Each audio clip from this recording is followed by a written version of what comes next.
Donald Trump's victory in last Tuesday's presidential election was a historic political upset. Nearly all media and political experts had predicted a Hillary Clinton win based on the pre-election polls. But those polls failed to reflect two dynamic factors in this election. First, enthusiasm for Trump in rural America was high. It not only gave him many of the battleground states by slim margins, it also turned three traditionally Democratic states, Wisconsin, Michigan, and Pennsylvania, over to his column. The vote totals in these three states were only a little over 112,000, but it was just enough to give Trump the election. The other side of that story was lack of enthusiasm and turnout for Clinton in key Democratic constituencies that Barack Obama won in 2012, such as African Americans, Latinos, and young voters. And though Clinton was looking for support among all women, she actually received just a touch less than Obama did in 2012, and she lost the white women's vote to Trump 43% to 53%. Another example of the relative lack of enthusiasm for Clinton was the increase in third-party voting. The combined third-party vote in 2008 was 1.4%. In 2012, it was 1.7%, but this year it jumped dramatically to 4.9%, and in some battleground states it was as high as 7%. Third-party voting would not necessarily have gone to Clinton, but the dramatic jump suggests a general lack of enthusiasm and many voters staying at home. In Wisconsin and Michigan, low turnout among traditionally Democratic voters was a major problem.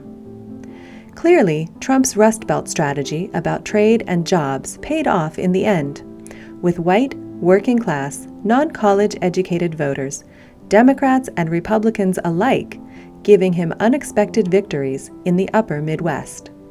While there is still some tallying of votes in Michigan and New Hampshire, it seems likely that the Electoral College final vote will be Trump 306 and Clinton 232. But the popular vote is another story.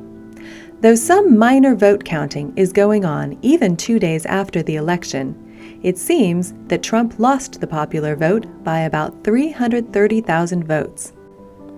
This kind of discrepancy has happened only 4 times before in U.S. history, most recently with Al Gore losing to George W. Bush in 2000, despite winning 500,000 more popular votes.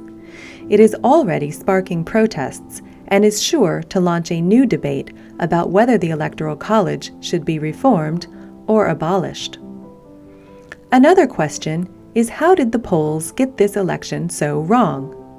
There is great discussion now about how accurate phone surveys were, as it seems many people may not have told pollsters their true vote intentions. Some pollsters also suggested that their vote turnout models were the problem, as this election had a much lower turnout than expected. The high number of undecided voters this year also made it harder to predict the outcome, and there will likely be a great deal of analysis of the impact of this election's October surprise, FBI Director Comey's announcement of further investigation into Hillary Clinton's emails, on the late deciding vote.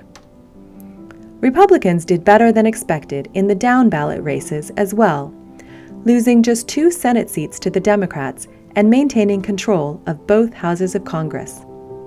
It is clear that change was the single most important factor in this election, and Trump's anti-establishment message connected with a large number of American voters this year. The long and hard-fought campaign also revealed deep divisions within the country. The challenge going forward will be to come together again as one nation and find ways to work together to address our common concerns.